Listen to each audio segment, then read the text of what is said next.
एक बड़ी खबर जम्मू कश्मीर से आपको बता दें, कश्मीर पहलगाम में हुए हादसे के बाद लगातार एनआईए की जांच जारी है और प्रारंभिक रिपोर्ट में यह खुलासा हुआ है कि पाकिस्तान का हाथ है इस हमले में। जी हां, ये बड़ी खबर पाकिस्तान का हाथ होने की सामने आई है। एनआईए ने खुलासा किया है लश्कर-ए-तैयबा जो कि आईएसआई का बड़ा आतंकी संगठन है, उसके लोगों ने इस घटना को अंजाम दिया। क्या है पूरा मामला? मेरे साथ हैं editor in chief Neeraj Sharma. Neeraj Sharma, क्या है पूरी जानकारी? ये पूरा मामला जैसा आपको साक्षी पता कि पहलगाम में बड़ी बर्बरता की गई थी आतंकियों के द्वारा, जिस तरीके से धर्म पूछ करके, पहचान पूछ करके गोली मारी गई। और अब जब एनआईए की जांच हुई है और जो शुरुआती रिपोर्ट सामने आई है, उस रिपोर्ट के मुताबिक इसमें सीधे पाकिस्तान का हाथ सामने आ रहा है। जो बड़ी जानकारी सामने आई है कि लश्कर के हेडक्वार्टर में बैठकर आईएसआई के लोगों ने पूरे प्लान को अंजाम दिया। आप समझिए, लश्कर का हेडक्वार्टर जो पीओके में है, वहाँ आईएसआई के लोग बैठते हैं,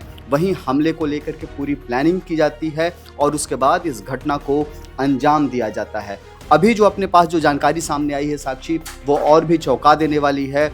जो पता चला है कि इसमें साफ साफ न केवल आईएसआई बल्कि पाकिस्तानी आर्मी का भी हाथ है।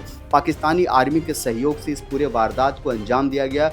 पाकिस्तान के दो आतंकी जो पीओके में रहते हैं, उन दोनों पर आरोप है कि उन दोनों ने घटना को अंजाम दिया। इनकी पहचान हाशिम मूसा और अली के यानी तलहा भाई के रूप में हुई है।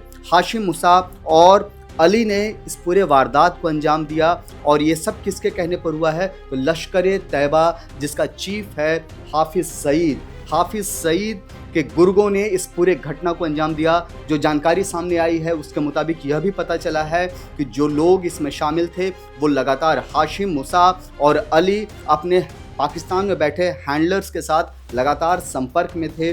3 सैटेलाइट फ़ोन मिलने की बात कही जा रही है जिसके सबूत मिले हैं। इन्हीं सैटेलाइट फ़ोन से वो सभी के सभी जो लोग थे वो पाकिस्तान में बैठे अपने हैंडलर्स के संपर्क में थे। अभी जो जानकारी सामने आई है साक्षी, एक और बात पता चला है कि कई ओवरग्राउंड वर्कर्स इनकी मदद कर रहे थे और उसकी मदद से इस पूरे वारदात को अंजाम दिया गया। अब ये पाकिस्तान को जोरदार तमाचा लगा है ना, वो लगातार इस घटना के बाद पुख्ता सबूत मांग रहा था, भारत से सबूत की मांग कर रहा था। लेकिन अब जो ये जांच सामने आई है उसमें पाकिस्तान का पूरा जो चेहरा है वो साफ हो गया है। देखिए, पाकिस्तान बेशर्म देश है, हम सभी जानते हैं। ये कोई पहला मामला नहीं है। जब मुंबई में आतंकी हमले हुए तब भी हमने उसको सबूत दिए, बाद में पुलवामा अटैक हुआ उसके भी सबूत उसको दिए गए। लेकिन उसी देश में हाफिज सईद जो लश्कर का चीफ है वो खुलेआम घूमता है और केवल खुलेआम घूमता नहीं है, बाकायदा पाकिस्तान की सरकार ने उसको 4 लेयर की सिक्योरिटी दे रखी है। इससे आप अंदाज़ा लगा सकते हैं कि कैसे पाकिस्तान जो है वो आतंकियों का हिमायती है और केवल पाकिस्तान का पोल यही नहीं खुलता है। अब आप समझिए कि उसी पाकिस्तान में ओसामा बिन लादेन छिप करके रह रहा था, जिसको अमेरिका ने न केवल ट्रेस किया, बाकायदा रेड हैंडेड उसको बरामद किया। अमेरिका से हेलीकॉप्टर उड़ान भरते हैं और ओसामा बिन लादेन को गिरफ्तार करते हैं। इससे आप अंदाज़ा लगा सकते हैं कि पाकिस्तान किस कदर आतंकियों का साथ देता है।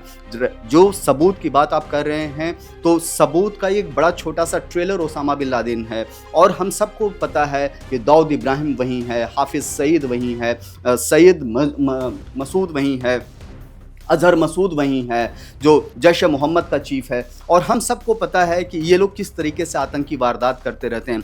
टीआरएफ कुछ अलग नहीं है, लश्कर का ही एक छोटा सा ग्रुप है जो छिप करके आतंकी वारदातों को अंजाम देता है। तो साक्षी, सबूत देने की ज़रूरत नहीं है, एक एक चीज़ चीख करके कह रही है कि इसके पीछे पाकिस्तान है। खुद पाकिस्तान के विदेश मंत्री ने भी इस बात को कबूल किया है कि उन्होंने आतंकियों की मदद की है। उन्होंने खुद कबूल किया है कि हाफिज सईद उनके देश में है। और इससे बड़ा सबूत क्या चाहिए साक्षी? नीरज जी, बड़ी बात ये भी है कि जो हमारी एनआईए टीम है उन्होंने पूरी 3D मैपिंग के जरिए बेताब घाटी में जब सर्च किया तो पाया गया कि बेताब घाटी में ही जो ये आतंकी थे इन्होंने अपने हथियार छुपाए थे। उनकी अब फॉरेंसिक जांच भी चल रही है। बिल्कुल, बेताब घाटी में हथियार छुपाए हुए थे। जो घटना स्थल है उससे करीब 10 किलोमीटर की डिस्टेंस पर ये सब कुछ है। और चूंकि वारदात को अंजाम दिया जाता है और वारदात को अंजाम देने के बाद आतंकी बड़े आराम से ओवरग्राउंड वर्कर्स की मदद से एक जगह से दूसरी जगह पहुंच जाते हैं। आप इससे अंदाज़ा लगा सकते हैं कि कितनी बड़ी प्लानिंग की गई होगी, कितना रुपया पैसा खर्च किया गया होगा और कितने दिनों की यह प्लानिंग होगी।